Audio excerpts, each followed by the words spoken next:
Entre 1914 y 1918 apareció un nuevo y sorprendente escenario bélico que iba a revolucionar la guerra: el aire.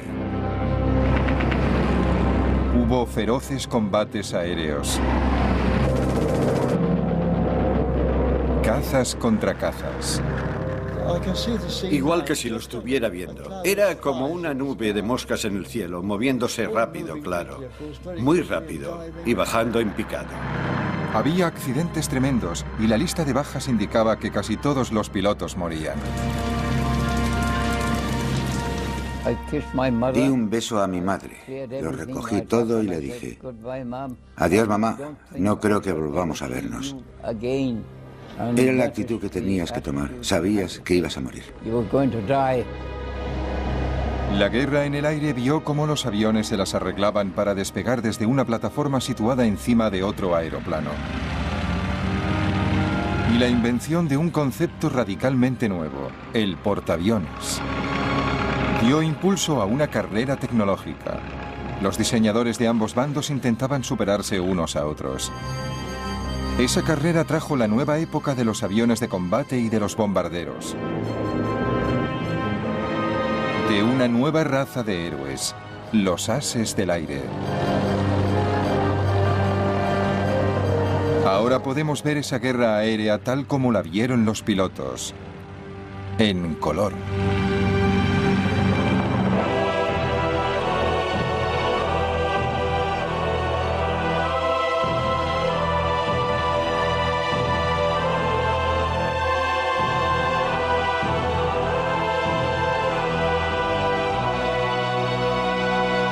Primera Guerra Mundial en color.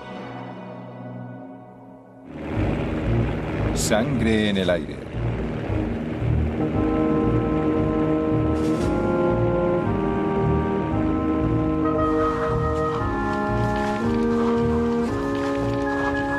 En el verano de 1914, mientras los ejércitos europeos marchaban hacia la guerra, los jóvenes de todo el continente se sentían atraídos por una forma de combate nueva y atrevida. En Gran Bretaña hacían cola para alistarse en lo que se llamaba el Real Cuerpo de Aviación. La edad mínima para ser un piloto en ciernes era de 17 años. El escenario principal para esos pioneros adolescentes iba a ser el frente occidental, Francia, en cuanto lograran pasar de la oficina de reclutamiento. Hasta ese momento no se nos había ocurrido que nadie más hubiera pensado en alistarse en el Real Cuerpo de Aviación. Era idea nuestra, una idea brillante y original, y a nadie más podía habérsele ocurrido. ¿Cuál fue nuestra decepción al ver la larga cola de chicos que esperaban delante de nosotros? Todas nuestras esperanzas, y eran muchas, se esfumaron. ¿Y todos esos también quieren entrar? Parece que sí. Luego el silencio y poco a poco la cola que se iba acortando, y todos mirábamos nerviosos a la cara de los que salían, intentando leer en sus ojos: ¿le habrán aceptado? ¿Me aceptarán a mí? La aviación solo tenía 11 años de existencia cuando empezó la Primera Guerra Mundial. Imagínate, para un chico de 18 o 19 años, al ver esas máquinas, eran los Ferrari de la época, eran los Harrier de la época.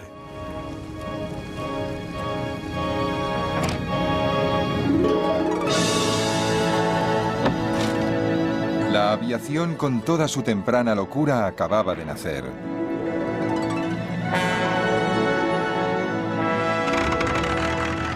En 1903, los hermanos Wright realizaron el primer vuelo a motor con un Kitty Hawk en Carolina del Norte.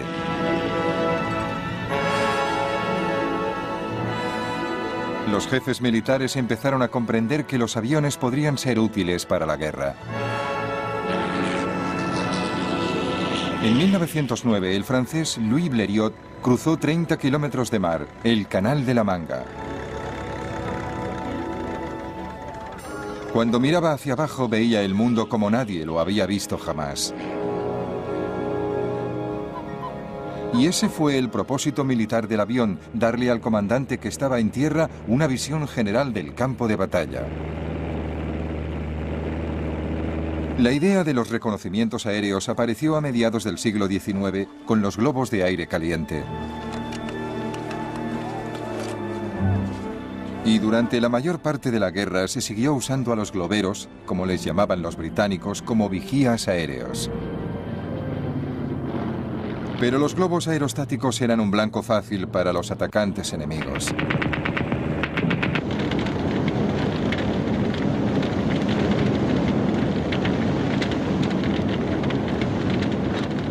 Para mayor seguridad, desde 1916 se permitió a los tripulantes de globos usar el paracaídas plegable que se había presentado en Norteamérica por primera vez hacía 30 años. Durante la Primera Guerra Mundial, a los pilotos aliados no se les permitió llevar paracaídas porque sus comandantes creían que eso podía animarles a abandonar el avión innecesariamente. Los paracaidistas fueron la clave de una nueva forma de defensa aerostática. Cuando el globero localizaba un avión enemigo, saltaba rápidamente en paracaídas. Luego, la tripulación intentaba recoger el globo antes de que se incendiara. No era una solución muy satisfactoria, y los aviones más pequeños y más rápidos terminarían siendo claves para reconocimientos aéreos y usarían cámaras fotográficas para espiar en territorio enemigo. Si retratas algo, ves cosas que un observador corriente no puede ver, porque te llevas la película a casa, la revelas, la amplías, creas una imagen muy detallada y miras. Puedes ver nidos de ametralladoras, puedes ver rutas, puedes ver puestos de mando. Además de tomar fotografías, los pilotos podían transmitir por radio lo que veían al control de tierra. La única manera que tenía el enemigo de evitar que la información se filtrara o que el piloto volviera a la base con sus valiosas fotografías era abatirle. Pero en esas primeras épocas era difícil. Uno de los mayores problemas iniciales para que las armas fueran eficaces contra los aviones, ya fueran bombas, ametralladoras o cualquier otra cosa, era la cuestión del peso. Eran aviones primitivos, muy ligeros, con motores muy poco potentes. Apenas podían cargar con el piloto.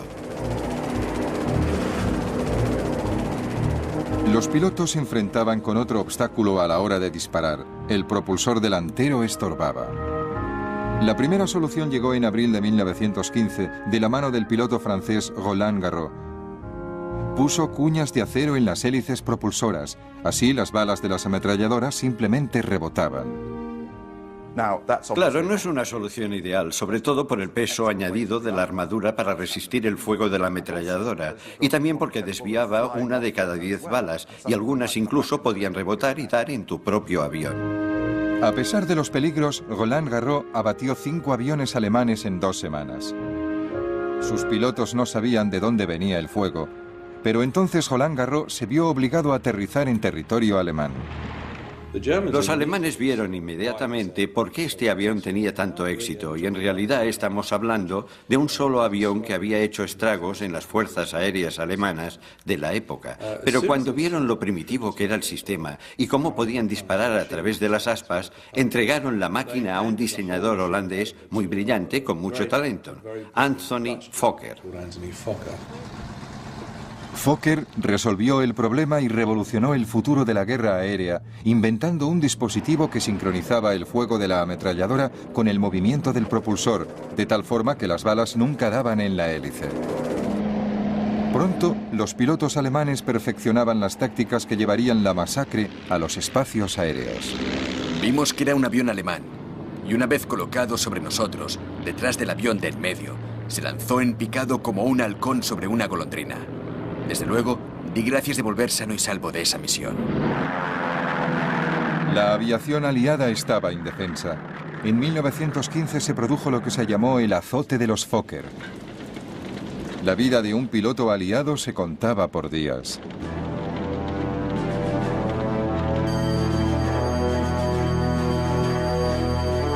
El azote de los Fokker de 1915 estaba acabando con los pilotos franceses y británicos. Pero el ejército necesitaba con desesperación tener ojos en el aire. Cada día llegaban reemplazos a Francia recién salidos de la escuela de vuelo. Cuando llegué a Francia a pilotar un avión de combate, no había volado jamás con el tipo de avión que tenía que cruzar las líneas al día siguiente. Y mucho menos había recibido instrucciones. Algunos salían con apenas 5 horas de entrenamiento. Los 2 chicos con los que crucé el canal y estuve hablando en el barco habían muerto antes de que yo llegara a cruzar las líneas. Están matando a gente cada día. Mi mejor amigo estaba ahí una noche y al día siguiente, en la comida, ya no estaba. Era algo constante. Nunca tenías a nadie a tu lado. Nadie que se alegrara contigo. Nadie que se preocupara de ti si te herían. Estaba solo. Luchaba solo y moría solo. En algunos casos, los pilotos llegaban por la mañana como reemplazos y morían por la tarde sin tener tiempo ni de deshacer su petate. El comandante en jefe del Cuerpo de Aviación Real, Hugh Trenchard, ordenaba que se enviaran nuevos pilotos cada día para ocupar el lugar de los muertos a la hora de la cena. Si los pilotos no ven lugares vacíos alrededor, tienden a pensar menos en el destino de los amigos que se han ido para siempre. Están entretenidos invitando a beber a los recién llegados y haciéndoles sentir a gusto. 1915 fue un desastre continuo para los pilotos aliados. El azote de los Fokker duró 9 meses, y durante esos meses en el frente, la esperanza de vida media de un piloto británico era de solo 11 días. Esperabas que te mataran en cualquier momento. Nunca pensabas en la vida en absoluto. Solamente cumplías con tu deber. La moral estaba muy baja y se oían muchas protestas por lo inadecuado de nuestros propios aviones. Hugh Trenchard sabía que las bajas eran inevitables y que la guerra aérea, en lo que se refiere a los costes en vidas humanas, a las grandes pérdidas que había que sufrir antes de alcanzar la victoria, era igual que la guerra de trincheras. En el verano de 1916, los aliados habían recuperado el terreno en la carrera tecnológica. Sus aviones también contaban con ametralladoras delanteras y aparecieron nuevos modelos más rápidos, más ligeros y más ágiles. El Real Cuerpo de Aviación había doblado sus fuerzas de 12 a 27 escuadrones. El azote de los Fokker llegó a su fin. Para los aliados fue un alivio inmenso, porque entonces el cuerpo aéreo era más necesario que nunca.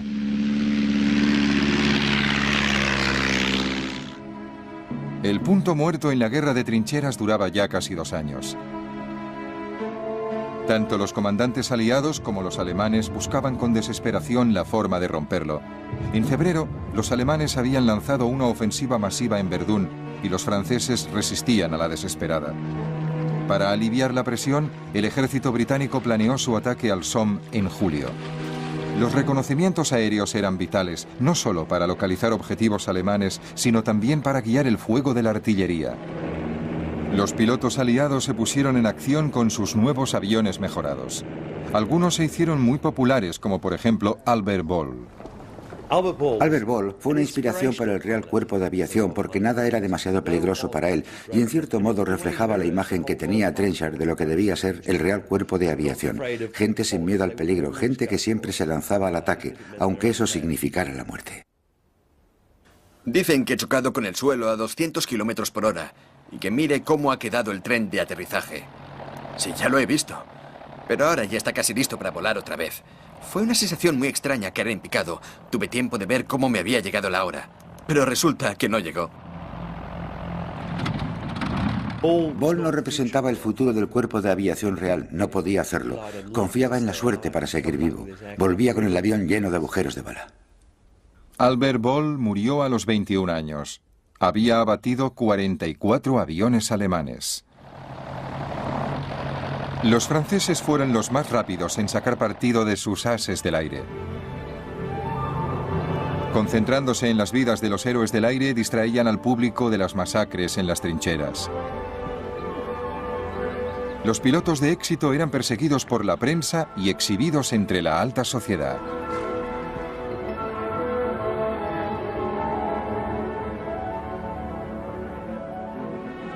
Los alemanes también se dieron prisa en ensalzar a sus ases del aire. En los servicios alemanes, esa publicidad se usaba para levantar la moral, pero no solamente la de los pilotos, sino también para crear héroes entre la población, y por eso se publicaba como los pilotos competían unos con otros y se concedían medallas por abatir un cierto número de aviones.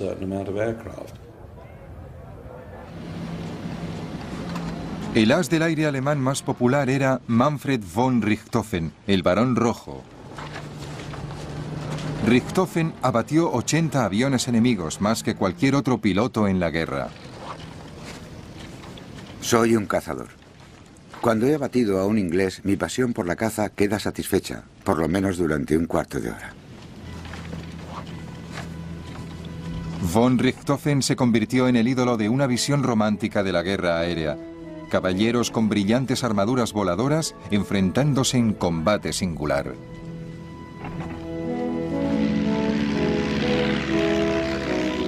Estar solo. Tener tu vida en tus manos. Usar tu habilidad en combate singular con el enemigo. Era como las justas de la Edad Media. La única esfera de la guerra moderna donde uno aún veía a su adversario y se enfrentaba a él en mortal combate. La única esfera donde aún existían la caballerosidad y el honor. Si vencías, era por tu valentía y habilidad. Si eras derrotado, era porque habías encontrado a alguien mejor.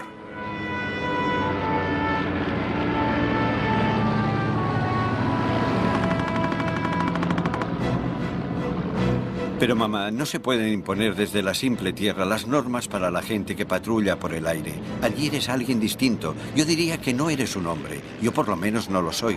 Eres la encarnación del diablo, lleno de la emoción de jugar al mejor juego que haya creado Dios jamás, loco tras los alemanes, olvidando todo lo demás. En lo único que piensas es en demostrarle al cabeza cuadrada que hay un solo hombre digno de estar en el aire, y no dos.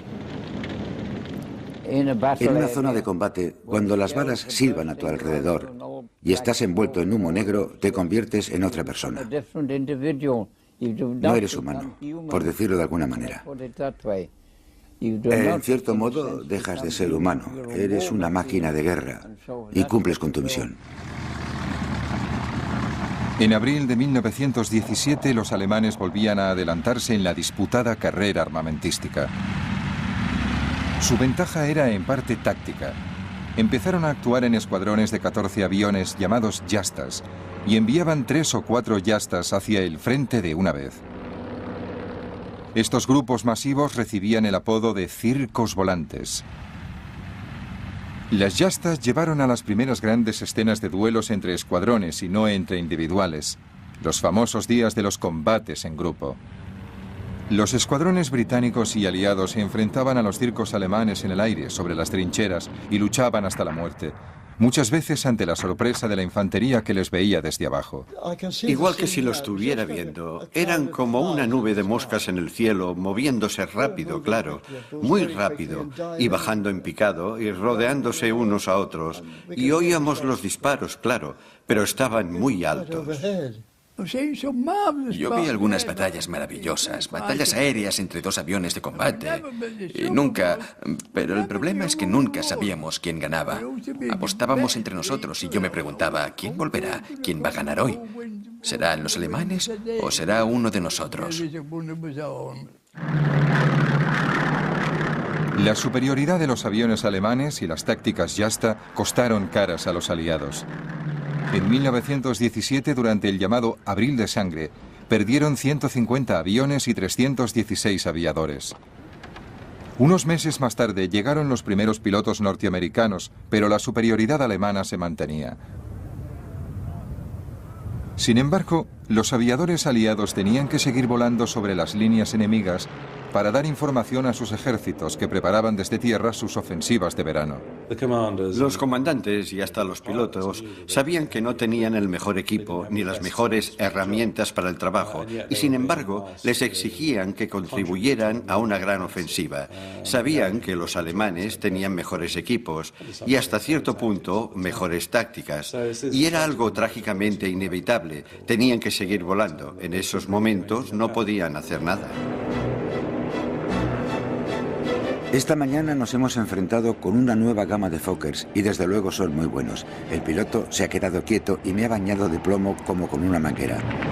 Lo único que podía hacer yo es fijarme en su localizador y darle al timón de lado para desviarle la puntería.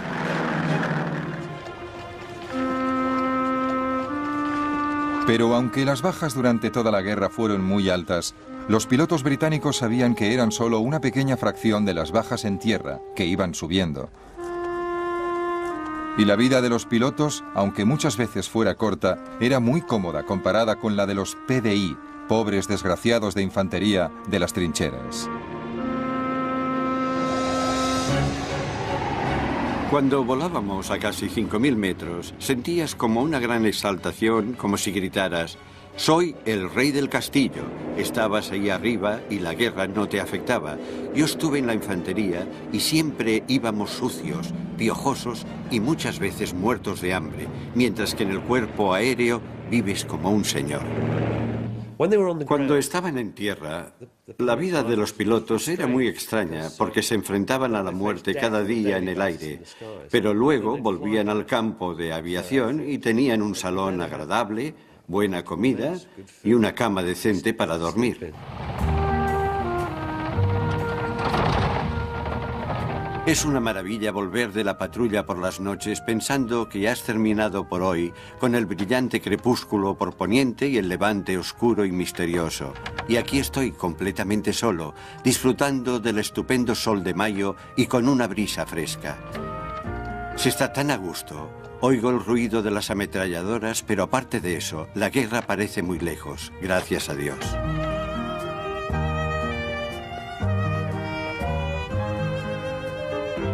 Hemos puesto un entoldado y comemos al aire libre, en un bosque.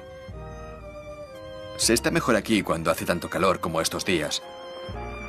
Aunque nos podría alcanzar el fuego de los cañones, ahora mismo no se nota que hay guerra. Estoy sentado en un bosque a la sombra y lo único que se oye son las ametralladoras que disparan a lo lejos y el gramófono del salón.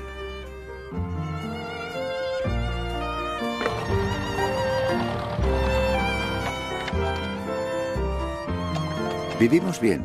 Hemos ido a Boulogne y nos hemos tomado un helado. Somos el único cuerpo en el frente que toma helado para cenar cada noche. En plena vida, estamos cerca de la muerte. Y tan cerca de la muerte también conseguimos pasarlo en grande.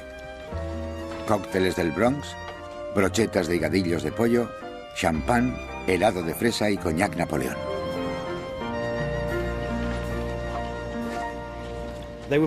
Más que nada eran chicos normales que podían morir en cualquier momento y vivían la vida intensamente. Muchos de ellos sufrían de los nervios a medida que pasaba el tiempo y veían que se acercaba la muerte. Este verano ha hecho un calor tremendo y teníamos que volar muchas horas. Todo eso afectaba a los nervios de los que tenían que volar. Recuerdo que mi compañero de cuarto pensaba lo mismo y los dos nos quedábamos despiertos a oscuras pensando en la patrulla del amanecer al día siguiente. Al final no pudimos soportarlo más y nos confesamos uno al otro nuestro miedo y malos presentimientos. Encendimos las velas y luego nos sentimos un poco mejor y de alguna forma conseguimos pasar la noche igual que tendríamos que pasar el día siguiente. Un piloto vivía atormentado por una pesadilla, una cara.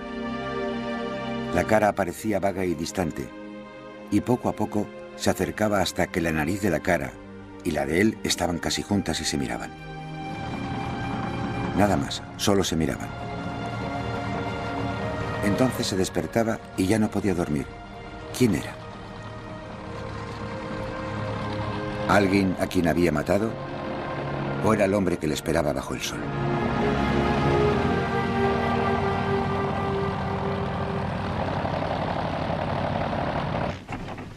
Ni siquiera el varón rojo, que parecía invencible, era inmune a la muerte, aunque no le afectara el miedo.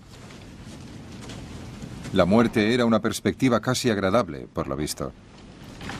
Una muerte gloriosa, luchando y volando hasta la última gota de sangre, la última gota de combustible, el último latido del corazón y el último rugido del motor.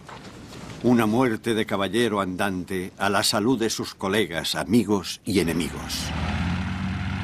Irónicamente, el Barón Rojo, as del aire por excelencia, no fue abatido por un avión aliado, sino por un cañón desde el suelo. Mientras él dominaba el aire sobre la tierra, tenía lugar otra guerra aérea aún más extraordinaria sobre el mar. Al principio de la guerra, los alemanes llevaban ventaja. Sus cepelines les permitían atravesar todo el Mar del Norte. Los británicos contraatacaron con su propia nave, el Vigía submarino. Podía volar a casi 80 kilómetros por hora y, como el cepelín, se usaba principalmente para misiones de reconocimiento. Gran Bretaña sufría los ataques de los submarinos. Había que localizarlos. A principios de 1915 se pidieron voluntarios a la Marina para formar un nuevo cuerpo aeronaval. Llegó un mensaje a todos los barcos y cruceros de combate de la flota diciendo que cada capitán tenía que recomendar a un joven oficial de unos 18, 19, 20 años para un servicio especial. Cuando llegamos al almirantazgo, nos acompañaron al despacho del primer almirante del mar, Lord Fisher, que nos recibió diciendo: caballeros, ustedes van a volar y dentro de un año seguramente estarán muertos o puede que consigan la Cruz de la Reina Victoria.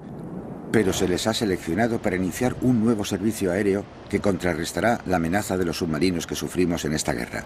Si no quieren volar, vengan a decírmelo antes de 48 horas. Pocos dudaron en alistarse para volar muy alto. Pilotar un avión en un día hermoso era un auténtico placer. Sentías que el cielo era todo tuyo. Podías ir donde quisieras dentro del alcance del barco. Volar a la altura que quisieras, a la velocidad que quisieras.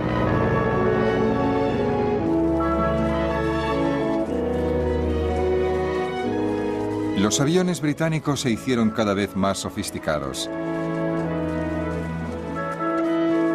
Además de localizar objetivos alemanes, también salían a bombardearlos, pero con una tecnología muy primitiva. Podíamos volar muchas horas, pero nuestra capacidad de llevar bombas era más bien reducida. Llevábamos bombas pequeñas que iban más o menos sueltas rodando por el suelo. Al fin las colgábamos de lado con trozos de cuerda y llevábamos navajas para cortar las cuerdas y soltar la bomba.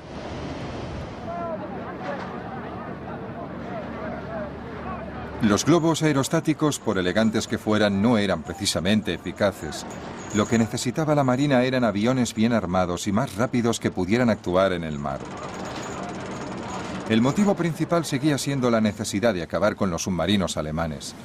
En 1915 Alemania había declarado la guerra submarina sin restricciones y atacaba sin previo aviso a cualquier barco mercante que se dirigiera hacia Gran Bretaña. Ya habían hundido cientos de barcos. Una grave amenaza para Gran Bretaña que dependía del comercio para sobrevivir. Aunque los submarinos atacaban desde debajo del agua, tenía que pasar la mayor parte del tiempo en la superficie. La mejor manera de localizarlos era con aviones, que también podían servir para hundirlos. Pero para conseguir que esos aviones primitivos y de poco alcance cubrieran grandes extensiones de océano, había que superar una serie de grandes retos tecnológicos. La mayor contribución del servicio aéreo de la Armada Real fue ser pionera en el uso de aviones en el mar. Al principio de la guerra, los aviones eran hidroaviones. Esos aviones llevaban flotadores de madera atados a las ruedas para poder despegar y aterrizar sobre el agua. Pero levantar esos hidroaviones en el aire era un trabajo muy pesado. Para colocar el hidroavión en la superficie del mar, había que detener el barco y usar una grúa para depositarlo en el agua. Era un sistema complicado, una pérdida de tiempo y de energías. Para despegar de la superficie del mar se gastaba mucho combustible. Los flotadores eran pesados y reducían mucho la velocidad del avión. Y luego, para volver a subir el avión a bordo, había que repetirlo todo a la inversa. Aterrizar con el avión en el mar, detener el barco y levantar el avión hasta cubierta. Era una imagen sorprendente.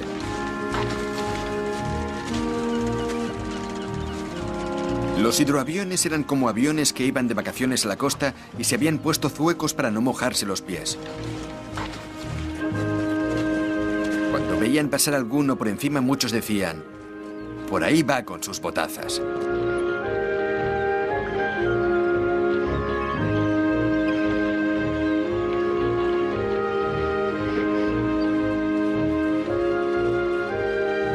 Todas las naciones en guerra se desesperaban buscando la forma de trasladar los aviones.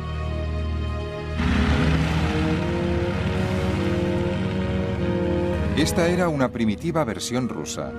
La solución rusa era remolcar los aviones en el mar. Estaba muy bien cuando el mar estaba en calma, pero en caso de tormenta no servía. En cuanto a los alemanes, su flota casi nunca salía a mar abierto, así que los aviones de la Armada se lanzaban desde pasarelas. Pero volar era complicado para los pilotos de todos los países. Lo que más me preocupaba era marearme en el mar.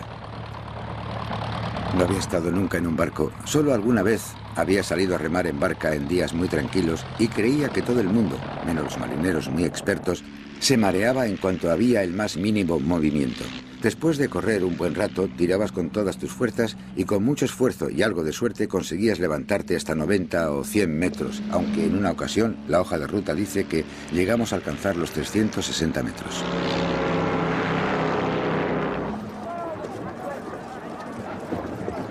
El primer avión marino británico producido en grandes series fue el Short.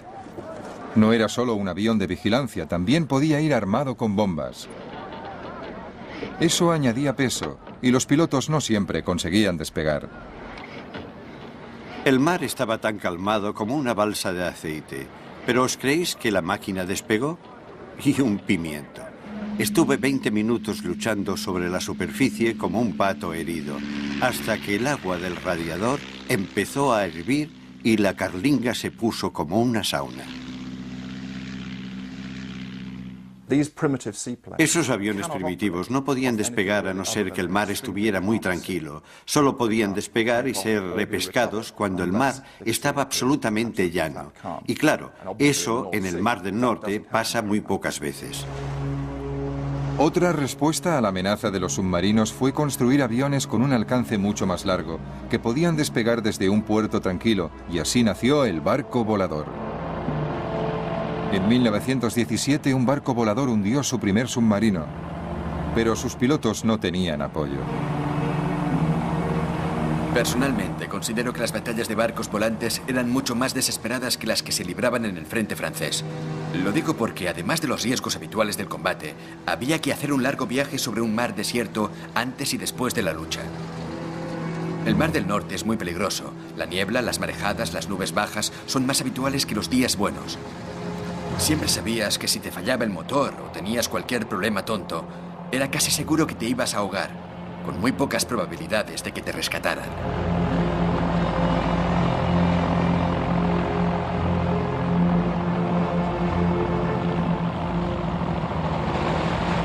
La mejor solución era construir aviones capaces de despegar y aterrizar en un barco. Entonces se iniciaron unos experimentos extraordinarios con los Sopwith Pup. Cuando el piloto tenía que despegar, se montaba rápidamente una plataforma con planchas desde la torreta hasta los cañones de popa. Con los cañones inclinados de cierta manera, la pendiente de la plataforma era suave y descendente. Así, el avión tenía un recorrido de 25 o 30 metros.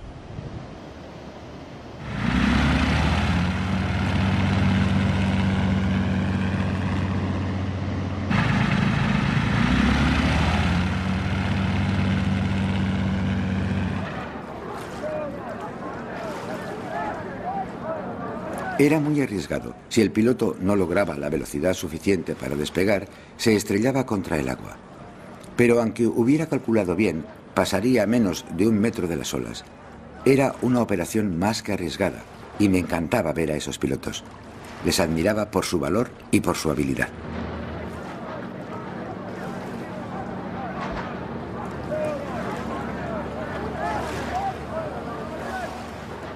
El Servicio Aéreo de la Armada Real tuvo la suerte de contar con muchos innovadores, gente que tenía una curiosidad insaciable por ver lo que se podía hacer con un avión. Y esos experimentos llevaron al Servicio Aéreo de la Armada Real a volar en un reino completamente distinto. El resultado inevitable de esos experimentos fue el desarrollo del portaaviones. En agosto de 1917, un Sopwith Pup consiguió aterrizar con éxito en la cubierta del HMS Furious, un crucero que había sido reformado para convertirse en el primer portaaviones británico. Lo primero que tuvimos que hacer es aprender a despegar del puente frontal y aterrizar de nuevo. Recuerdo que el capitán decía, es lo mismo que si os pusierais una pistola en la cabeza. Tenéis que sincronizar la velocidad del barco con la velocidad del avión, y es muy difícil.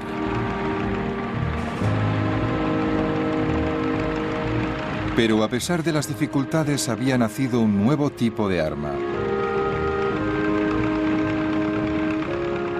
A principios de 1918 se lanzó el primer ataque de un portaaviones desde HMS Furious. Sus aviones, que despegaron sobre la cubierta, bombardearon y destruyeron los zeppelines alemanes en Torvin. Se trató de un hecho pionero en la historia del arma naval. El portaaviones alcanzó la mayoría de edad en esa batalla. Y al mismo tiempo, en tierra se había conseguido otro avance tecnológico, el nacimiento del bombardero.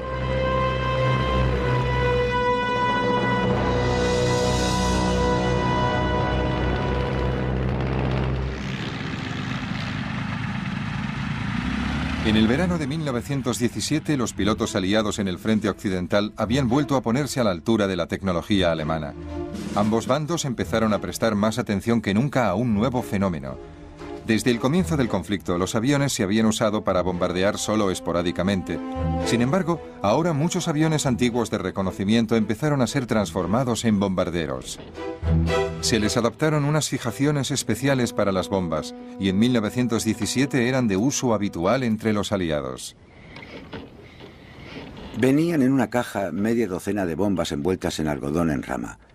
No teníamos instrucciones, así que cogíamos las bombas, las desenroscábamos y cuando queríamos un detonador, yo decía, Charlie, pásame un detonador. Practicaba el lanzamiento de bombas de día y de noche, hiciera el tiempo que hiciera, con viento, desde cualquier altura hasta 750 metros. En el centro del aeródromo había un círculo grande pintado con tiza y el ejercicio se daba por bueno si la bomba caía dentro del círculo. Las bombas se usaban para estorbar los movimientos de las tropas enemigas. Siempre intentaban atacar puentes, vías de ferrocarril, estaciones, empalmes de vías de tren, cualquier cosa que impidiera moverse al enemigo.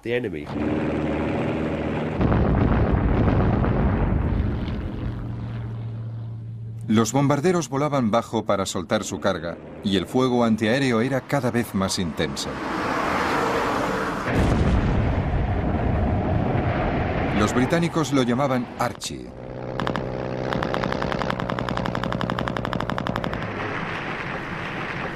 Pero intentar abatir un avión desde el suelo es difícil.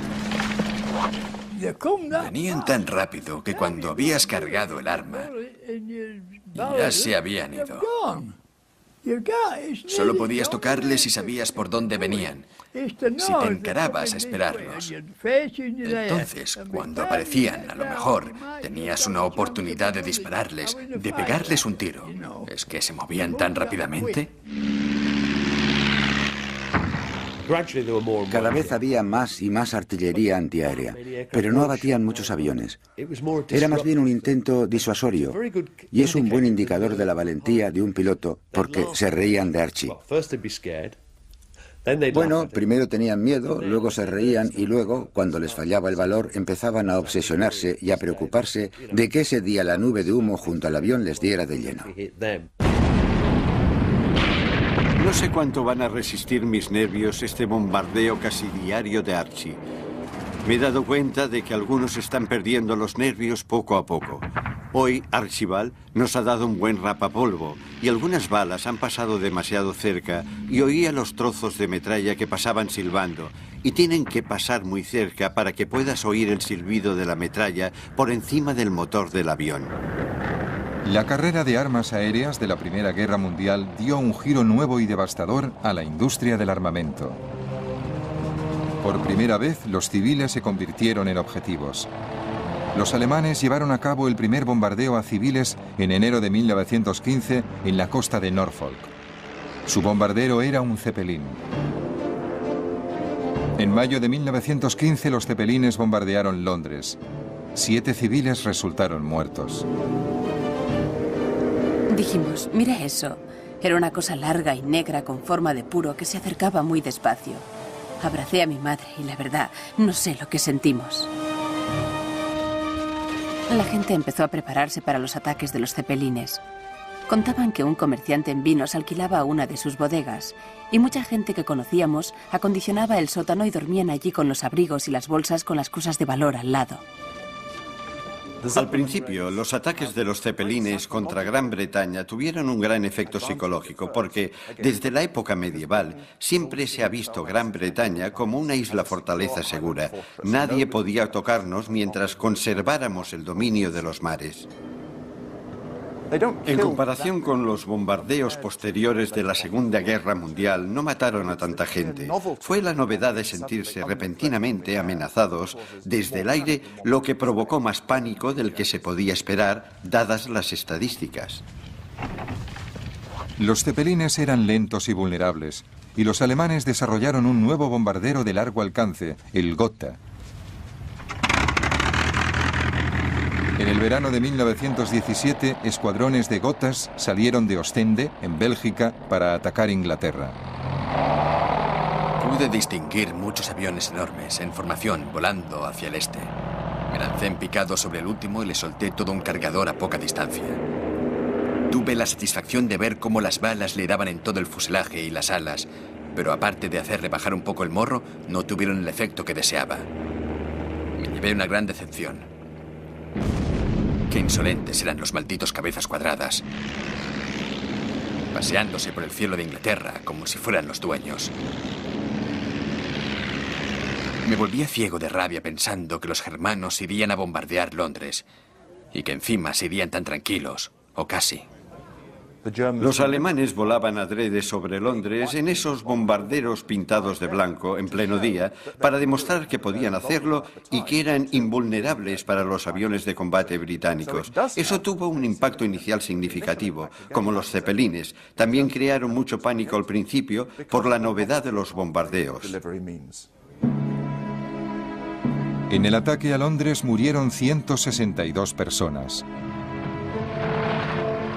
Para calmar a la nación, un escuadrón de ataque volvió rápidamente desde el frente occidental para procurar cobertura aérea a la capital.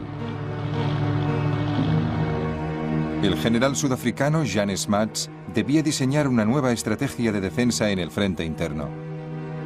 Introdujo una serie de sistemas de aviso. Cohetes explosivos llamados petardos, silbatos de la policía y carteles, y también nuevas armas antiaéreas. Las defensas resultaron eficaces, así que los alemanes pasaron a los ataques nocturnos. La pobre Mary es muy nerviosa, así que la escondimos en el pasillo del primer piso, en un lugar muy seguro, y luego Phyllis y yo nos escapamos a la ventana del tejado. Nunca había visto nada igual. El cielo parecía lleno de bombas. Luego se sintió un silencio de muerte, espantoso después de tanto ruido. Y luego, viniendo del este, oímos los motores de los aviones. Por poco nos matamos intentando verlos, pero con la niebla no veíamos nada.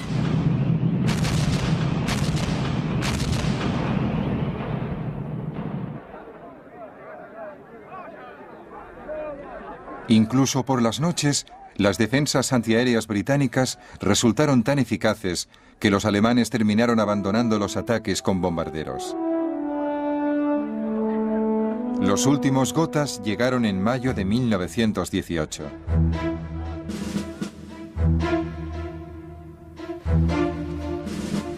Los británicos también habían desarrollado sus propios bombarderos como el Handley Page, que tenía autonomía para atacar objetivos en Alemania. Estas nuevas máquinas voladoras llevaron la guerra a un nivel desconocido. En 1918 el general Smuts escribiría proféticamente: según las previsiones actuales, no hay límites a la escalada del futuro uso independiente de la aviación para la guerra. Y es posible que pronto llegue el día en que las misiones aéreas, con su capacidad de devastar tierras enemigas y destruir centros industriales y de población a gran escala, se conviertan en las principales misiones de una guerra.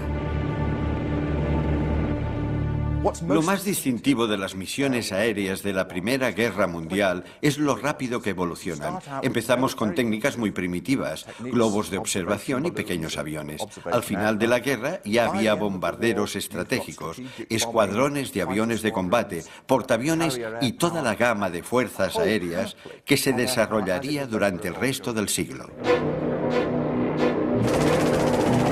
A pesar de todos los cambios tecnológicos y estratégicos que había detrás, la lucha en el aire se reducía a individuos en sus aviones, enfrentándose en un combate singular de nuestros tiempos.